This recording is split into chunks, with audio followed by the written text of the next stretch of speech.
We remain steadfast in our commitment in delivering local news that matters, stories that inspire, enriching the lives of Filipinos in the Philippines and across the globe.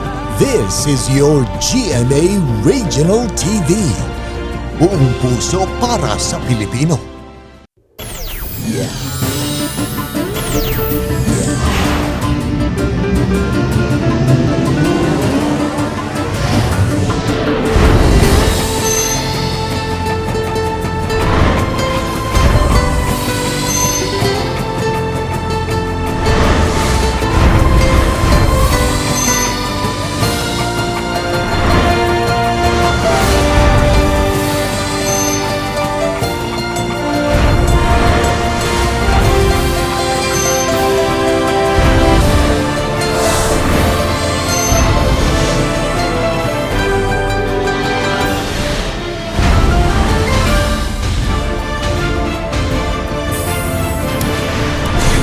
Kini ang GMA Regional TV Balitang Bisdak.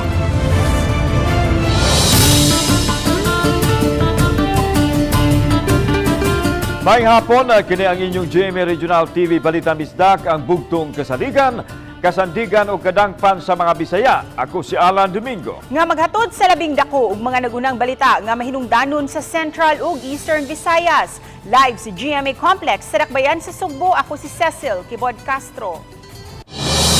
Department of Health mo imbestigar sa nahitabo sa usa ka inahan nga nanganak sa dakong paanakan sa Dakbayan sa Sugbo nga unang giingong babayi apan ang gihatag kanila patang lalaki. Samtang ospital nagdumili paghatag ug pamahayag kalabot sa gidudahan nga baby switching.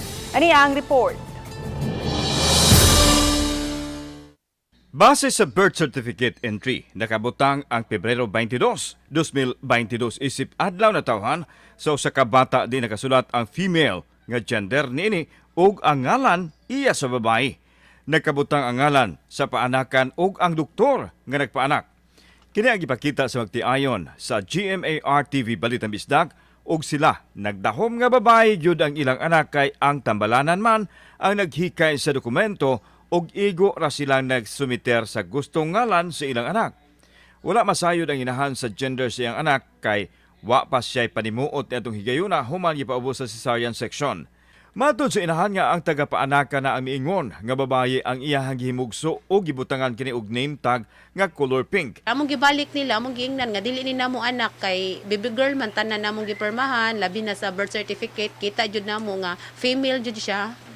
Nya tanan laboratory niya iyahang mga request sa gikan sa ilahang hospital mopalit may baby girl jud siya. Unsa man ni mga laki man itong anak, wata ka kabuang niya ni. Mo to gidali na ko. Adto ang nurse to sa ako nursery. Ito mga midwifery. Ilang gikuhag dadali sir. Wa sila katingog sir. Matod sa mga ginikanan nga nakahasol kini kanila ug dili kalikayan nga motumaw ang pagduda sa nahitabo. Mitanyag kuno ang paanakan nga ipaubos sa DNA test ang bata apan hangtod karon wa pa mukunta kanila ang hospital. From their end sad, sila man jud nakakita sa bata kay sa pag-ilo, pagligo, makita man jud na nila nga lalaki ba og babae nya ang gikuan sa akong anak kay pink baya gyud.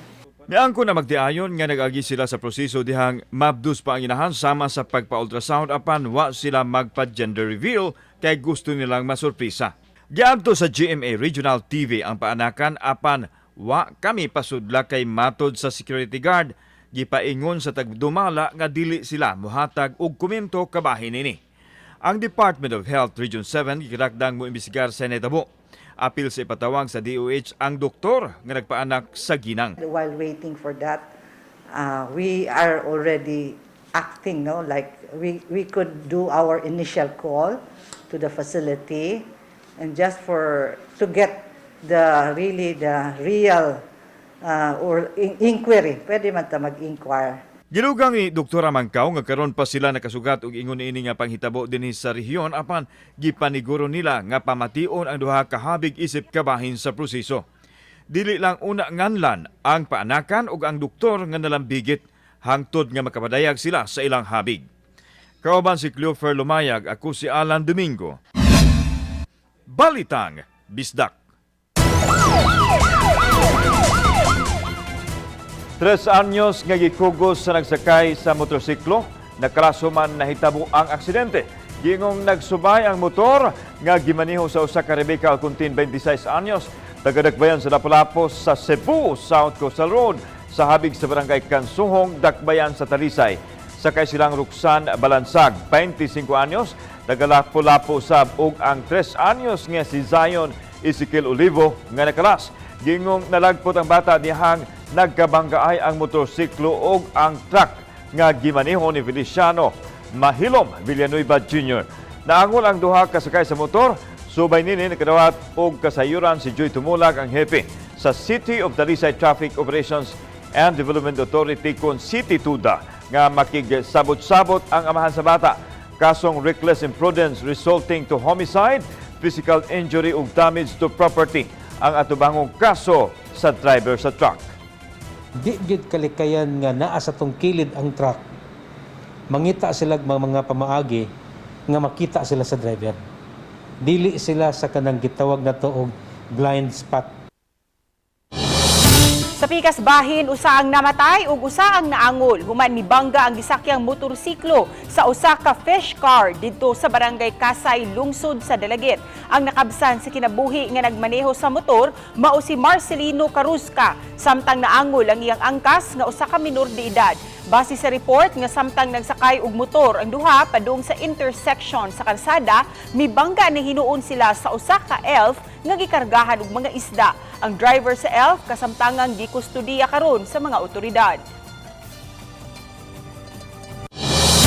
Mandawi City mo pasar og supplemental budget aron mahatagan og ayuda ang uban pang nagub-an og balay sa pag-igo sa Bagyong Odette. Adunay live report si Nico Serino. Nico. Yes, Lan, labi na kay dili man tanan ang nahatagan sa ayuda gikan sa national government maong magkinahanglan og dugang pondo ang Dakbayan aron mahatagan labi na katong mga partially damaged houses. Sugod Lunes, sunod simana gi-schedule ang distribution sa third batch sa financial assistance sa mga biktima sa bagyo. Mulupyo sa 12 ka mga barangay ang mahatagan sa 5,000 pesos nga ayuda sa national government. Kahinumduman, gi-prioritize kini kadtong mga low-income households ug katong totally damaged ang mga balay human sa pag-igo sa bagyo. Apan atul sa distribution, daghan ang mitumaw nga reklamo gikan ni atong mga wala maapil sa ayuda apan nagub-an sab og Pinoy-anan. Samtang gipahibaw sa syudad, dunay laing hugna sa distribution ug lakip nga hatagan ang mga tag-iya sa mga partially ug slightly damaged houses. Ang syudad mo papasar og 165 million pesos nga supplemental budget alang niining katuyuan. Matod sa City Treasurer, kuhaon kini sa excess collection sa miaging tuig. We are also requiring those beneficiaries to really give us a photocopy of their IDs and for them to sign the IDs because in the previous distribution nakita namo nga naiuban nga ni-claim sa ayuda nga di sila. Apan pasabot sa City Hall, itandi sa totally damaged, mas gamay ang madawat ni adtong mga partially damaged houses. Gusto sila nga mas daghan ang maapil sa mahatagan sa ayuda.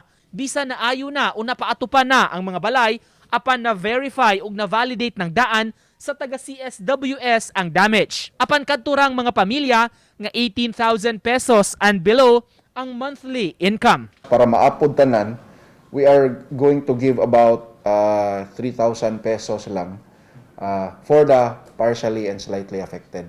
Ang requirement manggod bisag unsang assistance is that kinahanglan indigent ang ato ang tagaan, di pwede ta mohatag og katong mga kwartahan, no.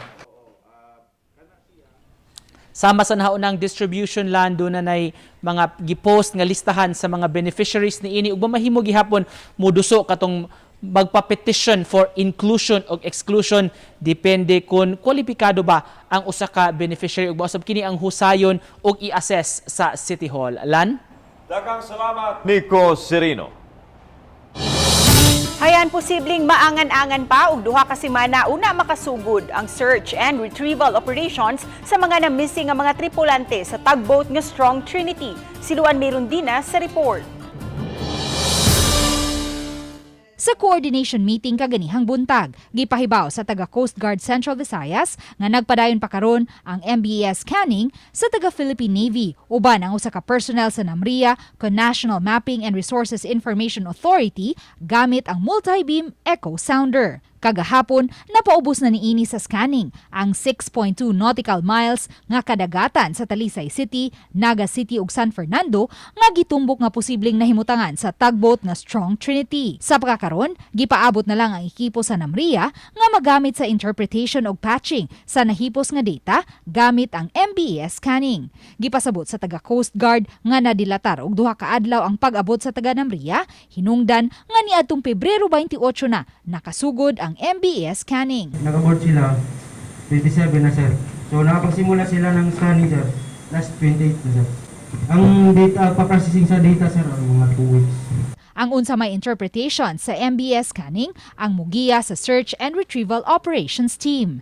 Samtang gipahibaw usab sa PNP nga ang Talisay City Police na ang nagblotter sa insidente. Human usa sa mga kabanay sa mga na-missing nga tripulante ang mipatimaw sa police station niadtong Enero 24 ug mipablotter sa hitabo. We just want to end everything and provide the necessary answer. Normally the family and the company, and it affects everything. Uban ni Marlon Melgazo, ug Rod Prado, Luan Merondina, Balitang Bisdak.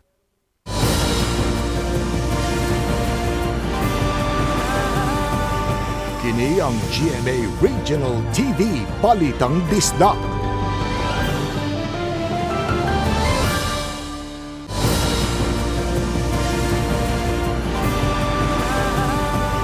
Kini ang GMA Regional TV Balitang Bisdak.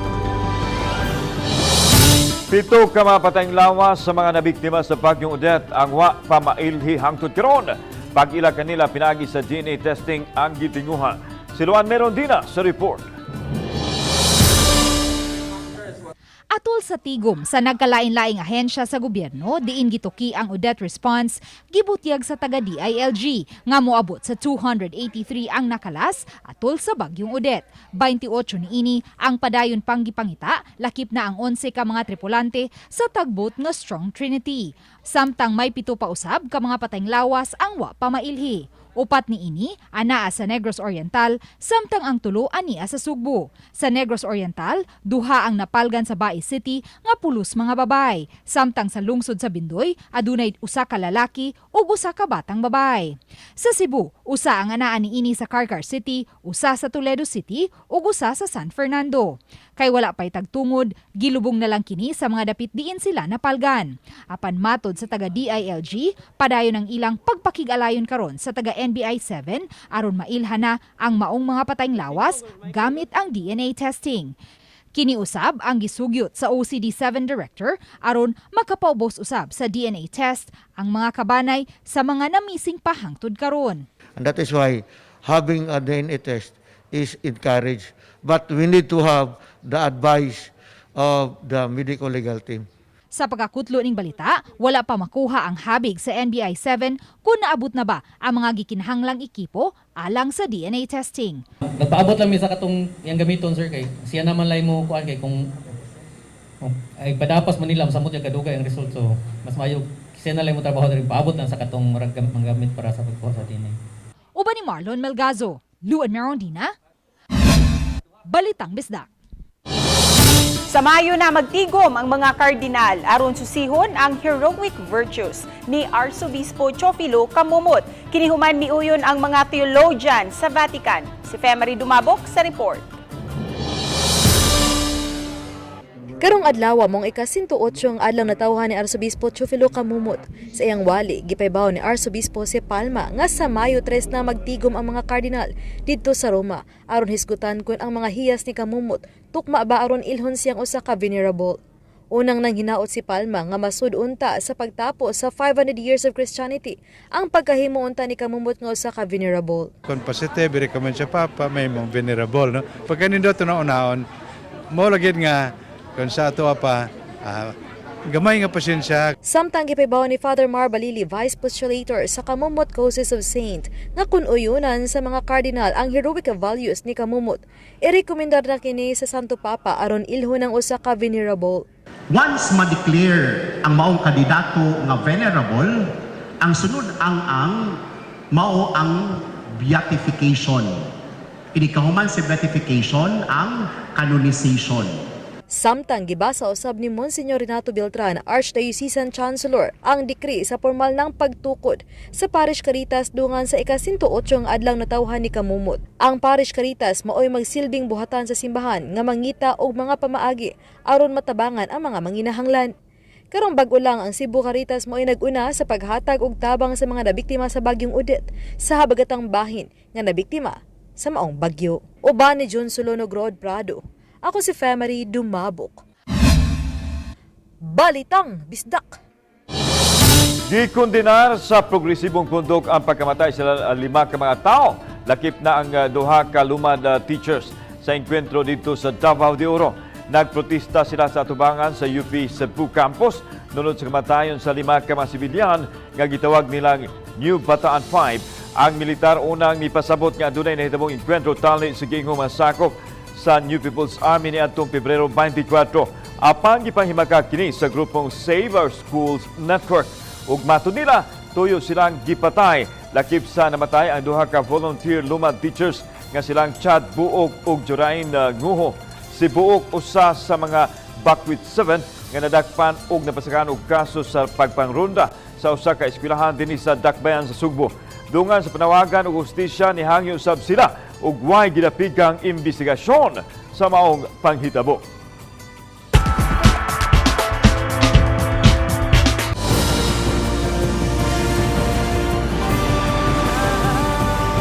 Kini ang GMA Regional TV Balitang Bisdak.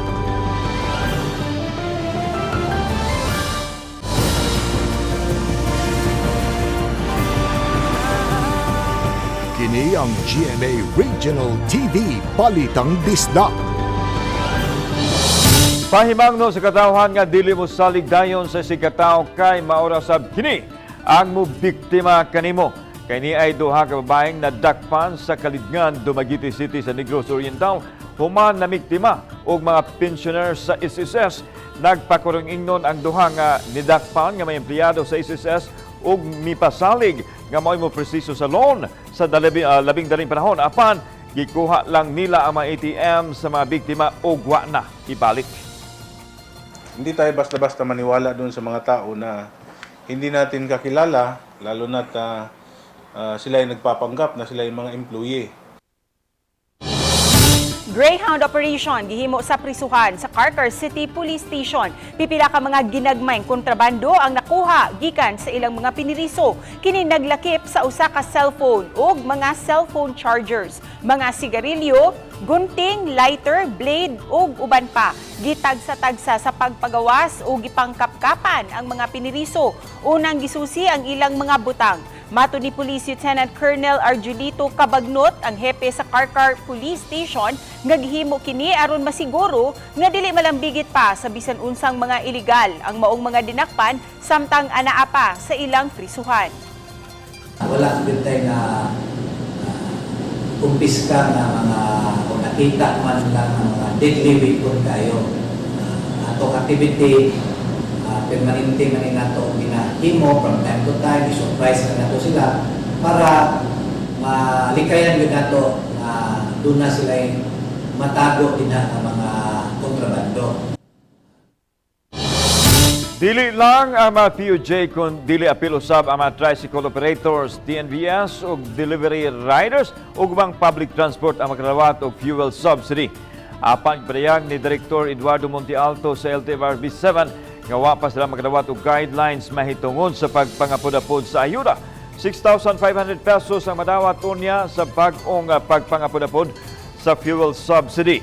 Giklaro ni Director Montealto nga kadto mga operator lang ang makadawat apan mamahimong bahinan sa operator ang ilang mga driver. Gipasabot sa LTFRB nga ang mga operator ang makadawat kay sila man ang naghupot og franchise.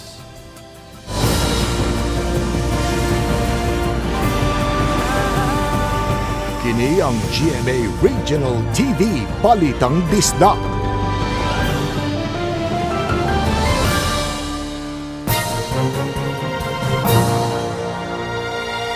Mayong adlaw ug happy Thursday sa tanan, kini atong latest weather update March 3, 2022. Ang easterlies or init na hangin gikan sa dagat Pasipiko ang padayon nakaapekto sa may Southern Luzon, Visayas ug sa lalawigan sa Mindanao.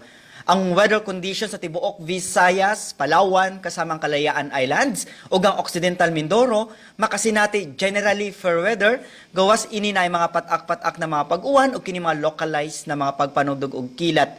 Padayon ta mag-monitor sa atong mag-i-issue ng mga thunderstorm advisories. Para sa atong mga dugang detalye, bisitaha atong mga official social media accounts. Kini si Jomer Clarino gikan diri sa DOST Pag-asa Mactan. Maayong adlaw ug keep safe everyone.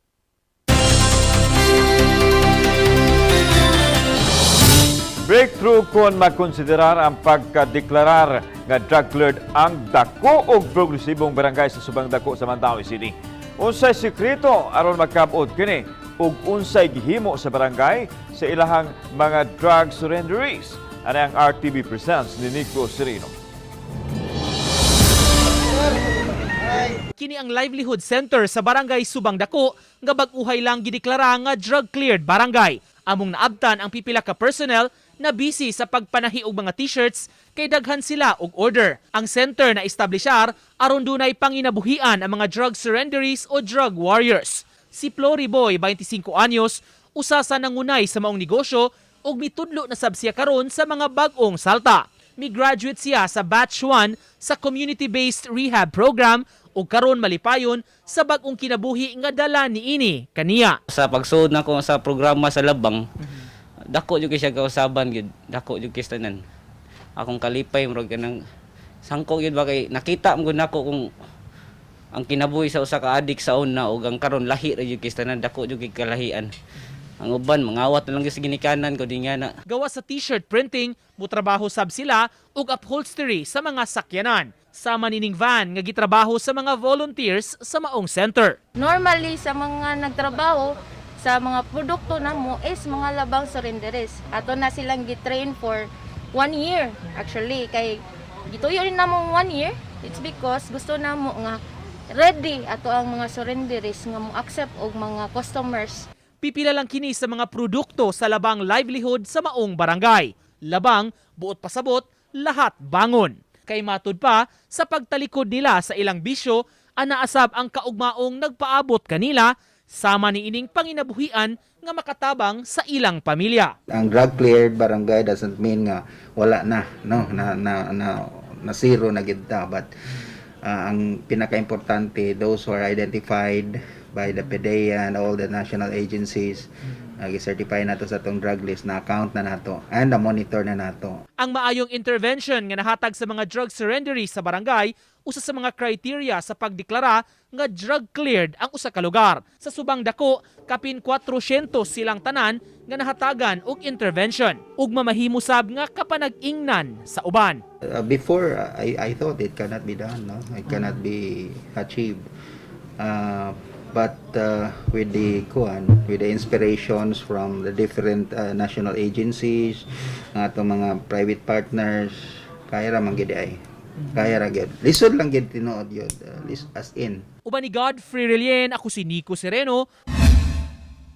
O kini ang akong short docu. Mga bangkitong himong extension nga lingkuranan sa mga pampublikong sakyanan gipang kumpiskar atol kini sa operasyon sa taga-Traffic Enforcement Agency Mandaue Con Team. Karon nga gitugta na ang full seating capacity sa public transport. Gusto ang team nga masusisab ang compliance nini sa masakyanan apan may uban kuno nga milapas gihapon o gani nagbutang pag-extension aron makapasakay og dugang mga pasahero. Ang mga modern o traditional jeepneys nga nasita gumikan nining maong kalapasan gipang isyuhan og citation tickets. Mga Muslim leader o pipila ka mga naglangkob sa Muslim community sa Talisay City pakigtagbuod sa mga sakop sa Talisay City Police Station. Buot lang silang pangamustahon sa kapulisan, ilabi na sa ilang sitwasyon o kondisyon. Mato ni Police Lieutenant Colonel Randy Caballes, nakigalayon sila sa maong komunidad alang sa kahapsay o kalinaw sa dakbayan. Makigalayon usab ang kapulisan sa ubang religious groups o ubang sektor. Gitinguha kini alang sa pagtinabangay aron makabot ang malinaw nga piniliay. Nasayran nga diha ubos sa Mananga Bridge, adunay kapin sa 400 ka mga sakop sa Muslim community ang nagpuyo. The different sectors ato gid silang gitap para makatabang, makasupport sila para gid sa safe and fair elections. Muni nga tanang sectors ato gid silang gi-meet atong gi-istorya. Adunay igong supply sa karne sa Dakbayan Sugbo matod sa Department of Veterinary Medicine and Fisheries kung DVMF. Hinon matod ni Dr. Jessica Maribuhok nga ni mahal ang presyo sa karning baboy tungod kay ang supply sa baboy gipamalitman sa mga negosyante aron dad-on dito sa kauluhan. Gawas pa naapektuhan usab kini sa padayang pagsaka sa presyo sa lana kay nagamit usab og sakyanan ang mga nagnegosyo niini. Subay nini, gisugyot karon ang pag-reactivate sa Price Coordinating Council aron masiguro nga walay mahitabong pagburot sa presyo sa karne.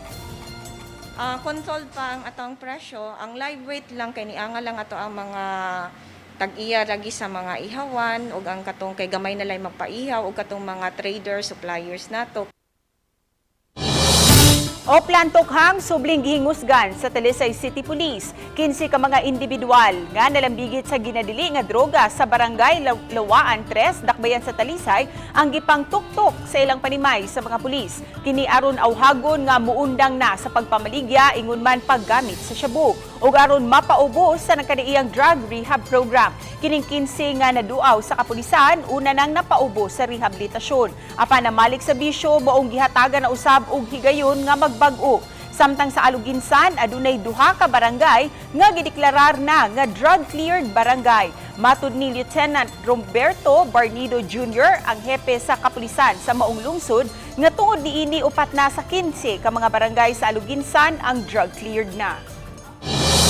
Sa kasamo karon sa Ukraine, giangko ni Arsobispo sa Sugbo, Jose Palma, nga walay mahimo ang nasod ilabi na ang katawhan kabahin niini. Matud sa Arsobispo nga ang bugtong kadangpan karon sa katawhan mao ang pagdangop o pagampo. Iyang giawhag ang mga tao nga samtang napuno sa kabalaka karon mas maayong muduko o muluhod aron mga muyo alang sa kalinaw sa kalibutan.